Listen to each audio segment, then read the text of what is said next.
Hello friends, आप यदि 50 में 50 नंबर पाना चाहते हैं तो ये वीडियो आप लोगों के लिए खास है। और मैं लेकर के आया हूँ छत्तीसगढ़ लर्निंग रिकवरी कार्यक्रम 2022-23 के तहत बेसलाइन आकलन जो आप लोगों का होने वाला है 20-10-2022 को। उसमें कक्षा सातवीं का गणित का लेकर के आया हूँ। तो चलिए स्टार्ट करते हैं, जिसमें पूर्णांक रहने वाला है आप लोगों का 50 नंबर का। और समय दिया जाएगा 1 घंटा का समय दिया जाएगा। इससे रिलेटेड प्रश्न आप लोगों को मिलेगा ही, और इसी तरह का प्रश्न मिलेगा। बस आप लोगों को ध्यान से देखते जाना है कि किस तरह का प्रश्न हल किया गया है। तो यदि अभी तक हमारे चैनल को सब्सक्राइब नहीं किया तो सब्सक्राइब कर दीजिए, और एक लाइक तो जरूर बनता है। चलिए स्टार्ट करते हैं। पहला है आयत का क्षेत्रफल। आयत का क्षेत्रफल आप लोगों को याद होना चाहिए। आयत का क्षेत्रफल बराबर होता है लंबाई गुणित चौड़ाई। ये सूत्र आप लोगों को याद रखना है, क्योंकि आयत का क्षेत्रफल पूछा जा सकता है। दूसरा है आयत का परिमाप बराबर होता है 2 लंबाई धन चौड़ाई। कोष्टक में लंबाई धन चौड़ाई का गुणा कर देना 2 से। तो ये इसका आंसर होगा। तीसरा 5 × 5 × 5 का घात रूप है। घात रूप इसमें देखिए 5 का कितने बार गुणा हुआ है, 4 बार गुणा हुआ है, अर्थात 5 का घात कितना हो जाएगा, 4 हो जाएगा। चौथा प्रश्न ऋण 8 × ऋण 3 का मान होगा। यहाँ पर देखिए ऋण और ऋण का गुणा क्या हो जाएगा, धन हो जाएगा। तो 8 दिया कितना हो जाएगा, 24 होगा। इस तरह से इसका आंसर होगा। अगला प्रश्न देखते हैं, पांचवा प्रश्न 2/3, 5/4, 6/7 ऋण 8/5 को अवरोही क्रम में लिखिए। तो यहाँ पर हल करेंगे तो देखिए सबसे पहले जो है हम देखते हैं कि ये इसमें धनात्मक है कि ऋणात्मक भी है। तो ऋणात्मक है तो ऋणात्मक क्या हो जाता है, सबसे छोटा हो जाता है, धनात्मक से छोटा होता है ऋणात्मक। और इसमें देखिए सभी ये जो है उचित भिन्न है, ये भी उचित भिन्न है, लेकिन 6/7 ये भी क्या है, उचित भिन्न है। लेकिन ये 5/4 जो है अनुचित भिन्न है। तो अनुचित भिन्न उचित भिन्न से क्या होता है, बड़ा होता है। तो ये छोटा हो गया और ये बड़ा हो गया। अब बचा हमारे पास 2/3 व 6/7। इसका हम तिर्यक गुणा कर देंगे ऐसे, 7 दूनी 14 हो जाएगा, और 3 छक्के 18 होगा। और ऐसा गुणा करेंगे हर क्या, तो 7 तिया 21 हो जाएगा। तो 14/21 और 18/21। तो 6/7 का 18/21 आया, अर्थात हमारा कौन बड़ा है, 6/7 बड़ा है। तो इसको हम लिख सकते हैं, सबसे बड़ा कौन हुआ, 5/4, उससे छोटा 6/7, और उससे छोटा 2/3, और सबसे छोटा क्या होगा, ये ऋणात्मक है वो सबसे छोटा होगा। इस तरह से हम इसको अवरोही क्रम में लिख सकते हैं, याद रखिएगा। छठवां प्रश्न समद्विबाहु त्रिभुज के शीर्ष कोणों का मान 70 अंश है, तो अन्य 2 कोण या सम्मुख कोण भी दे सकता है, का मान ज्ञात कीजिए। अब यहाँ पर देखिए ये जो दिया गया है त्रिभुज, यहाँ पे ये दोनों भुजा जो है क्या हो जाता है, बराबर है। क्यों बराबर है, क्योंकि समद्विबाहु त्रिभुज है, तो ये दोनों भुजा बराबर है। तो ए बी भुजा बराबर ए सी भुजा, और इस कोण का मान कितना है, 70 अंश है। तो हम मान लेते हैं कोण बी और सी कोण का मान 100 अंश है। तो कोण ए धन कोण बी धन कोण सी बराबर कितना होता है, 180 अंश होता है। ए का मान रख देते हैं 70 अंश, बी का मान भी रख 100, सी का मान भी 100 बराबर 180 अंश। तो 100 और 100 100 हो जाएगा, और 70 को पक्षांतर कर देंगे तो 180 में 70 घट जाएगा, तो बचेगा हमारा 110 अंश। 2 को भी पक्षांतर कर देंगे तो हमारा हो जाएगा ये 110/2, अर्थात 100 बराबर कितना हो जाएगा, 55 अंश। 100 बराबर 55 अंश, अर्थात पहला कोण बी बराबर भी 55 अंश होगा, और कोण सी बराबर भी 55 अंश होगा। ये नियम का आप लोग ध्यान रखिएगा। 7वां प्रश्न है, हल कीजिए। ये 18 ऋण 12 ऋण 2, दूसरा 21/7, तीसरा ऋण 9 गुणित ऋण 5। अब इसका हम हल करेंगे। पहला को देखिए तो 18 ऋण 12 है और ऋण 2 है, तो ये दोनों क्या है, दोनों में ऋणात्मक चिन्ह है। तो दोनों को सबसे पहले क्या कर देंगे, जोड़ देंगे, तो कितना आ जाएगा, ऋण 14 आएगा। तो 18 में 14 को घटा देंगे, बचेगा कितना हमारा, 4 आंसर बचेगा। 21 भागित ऋण 7 है। यहाँ पे दोनों में देखिए, दोनों में अलग अलग चिन्ह है। यहाँ पे 21 धनात्मक है और 7 ऋणात्मक है, तो जो आंसर आएगा वो हमारा ऋणात्मक में आएगा, तो हमारा क्या हो जाएगा, ऋण 3 हमारा आंसर होगा। तीसरा में ऋण 9 गुणित ऋण 5, यहाँ पे धन चिन्हों का गुणा किया गया है, ऋण और ऋण का गुणा क्या हो जाएगा, धन हो जाएगा, तो 9 पंच 45, धन 45 हमारा आंसर होगा। परिभाषा लिखिए, न्यून कोण, समकोण, अधिक कोण। ये परिभाषा है। न्यून कोण ऐसे कोण जिसका मान 0 से अधिक एवं 90 से कम हो वह न्यून कोण कहलाता है। अर्थात इस तरह का कोण दिया जाएगा या फिर इस तरह का कोण दिया जाएगा जो 90 अंश से कम रहेगा, वो क्या कहलाएगा, न्यून कोण कहलाएगा।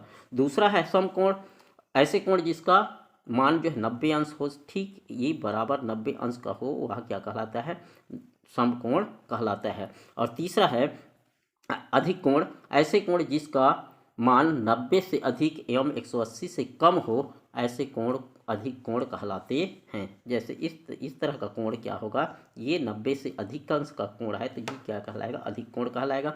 और एक और होता है सरल कोण होता है, ये 180 अंश का होता है, और सरल कोण से भी अधिक का अर्थात 180 से अधिक और 360 से कम का होता है, ये कोण कहलाता है। इस तरह का कोण कहलाएगा हमारा प्रतिवर्ती कोण कहलाता है। नोट करना ये कोणों का प्रकार। 9वां प्रश्न है, 35 विद्यार्थियों की एक कक्षा में विद्यार्थियों की संख्या बालिकाओं की संख्या बालकों की संख्या का 2/5 गुनी है, तो कक्षा में बालकों की संख्या ज्ञात कीजिए। यहाँ पे बालकों की संख्या ज्ञात करना है। मान लेते हैं हम बालकों की संख्या ज्ञात करना है, तो बालकों की संख्या 100 है, तो बालिकाओं की संख्या कितना हो जाएगा, 2/5 100, 2/5 गुनी है। अब देखिए दोनों का योग जो है कितना है, 35 है, तो 100 धन 2/5 100 बराबर 35 आता है। तो इसको हम हल करेंगे तो 5 100 धन 2 100 बटे 5 हो जाएगा। ऐसा तिर्यक गुणा करेंगे तो ये 5 100 हो जाएगा, ऐसा गुणा करेंगे तो 2 100 हो जाएगा, और ये सीधा गुणा करेंगे तो 5 आएगा बराबर 35। तो पक्षांतर करेंगे तो 7 100 बराबर हो जाएगा 35 गुणित 5, और 100 बराबर हो जाएगा 35 गुणित 5/7। तो ये कटा देंगे, 7 एकम 7, 7 पंच 35, बचेगा हमारा 5 गुणित 5 अर्थात कितना, 25। 100 का मान 25 आया, अर्थात बालकों की संख्या 25, तो बालिकाओं की संख्या कितना है, 2/5 100 है, अर्थात 2/5 गुनी है। तो क्या करेंगे, इसको गुणा कर देंगे, 2/5 गुणित 25, तो 5 एकम 5, 5 पंच 25, तो 5 गुणित 5, 5 गुणित 2 बराबर कितना हो जाएगा, 10। बालिकाओं की संख्या 10 आ जाएगा। 10वां प्रश्न है, सरल कीजिए। इसमें पहला प्रश्न है 7x धन 3z धन 3x धन 4y। हल करने का तरीका आप लोग ध्यान से देखिएगा, किस तरह से हल करेंगे। चाहे सवाल कुछ भी दिया गया हो, ये सवाल जो है बदल दिया जाता है, ये अंक बदल दिया जाता है, लेकिन हमको हल करने का तरीका याद होना चाहिए। तो पहला कोष्टक में है 7y धन 3z, दूसरे कोष्टक में 3x धन 4y, दोनों के बीच में कौन सा चिन्ह है, धन का चिन्ह है। तो सबसे पहले हम क्या करेंगे, कोष्टक को हटा देंगे। कोष्टक को हटाएंगे तो ये 7y धन 3z धन 3x धन 4y हो जाएगा। यहाँ पे सजाती पद कौन कौन से हैं, 7y है और 4y है, दोनों को एक जगह पे लिख लिए हमने, और 3x और धन 4z, ये दोनों को जोड़ देंगे तो हमारा आंसर आ जाएगा 11y धन 3x धन 3z, ये हमारा आंसर होगा।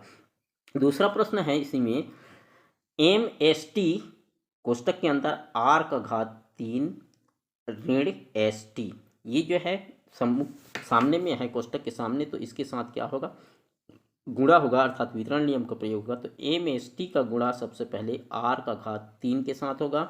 दूसरा यहाँ पे ऋण चिन्ह है तो ऋण चिन्ह लगाएंगे, MST का गुणा ये दूसरे पद के साथ हो जाएगा, ST के साथ हो जाएगा, तो इसका गुणा करेंगे तो हमारा आएगा MST r का घात 3 ऋण MS का वर्ग और T का वर्ग, ये हमारा क्या होगा, आंसर होगा। क्लियर है, आप लोगों को समझ में आ रहा होगा। अगला देखते हैं 11वां प्रश्न, घातीय रूप में लिखिए। घात के रूप में लिखना है, तो घात के रूप में लिखना है तो 6 का घात 5 भागित 6 का घात 3 है। ये भाग है तो भाग में नियम कौन सा होता है, x घात m भागित x घात n, तो घातांक जो है आपस में क्या हो जाते हैं, घट जाता है। तो भाग को ये बटे के रूप में भी लिख सकते हैं, 6 का घात 5 बटे 6 का घात 3, तो ये घात क्या हो जाएगा, 6 का घात 5 ऋण 3, ये घात आपस में घट जाएगा तो हमारा आंसर आएगा 6 का घात 2, केवल घात के रूप में हमको लिखना है।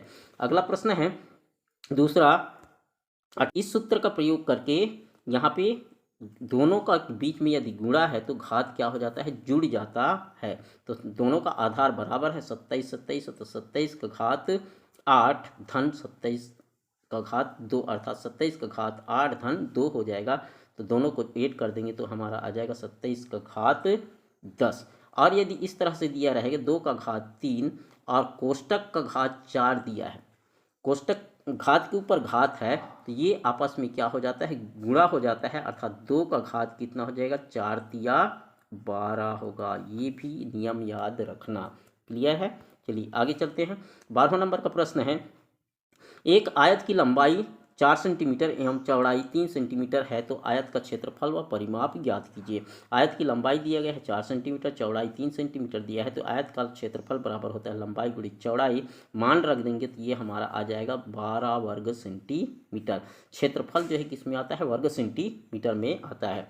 दूसरा, आयत का परिमाप बराबर हो जाता है 2 कोष्टक में लंबाई धन चौड़ाई, तो लंबाई 4 दिया गया है, चौड़ाई 3 दिया गया है, तो 4 3 7 हो जाएगा, 7 दूने 14 सेंटीमीटर होगा। 13वां नंबर का प्रश्न देखते हैं, निम्नलिखित प्रश्नों में दी गई शर्तों से समीकरण बनाइए।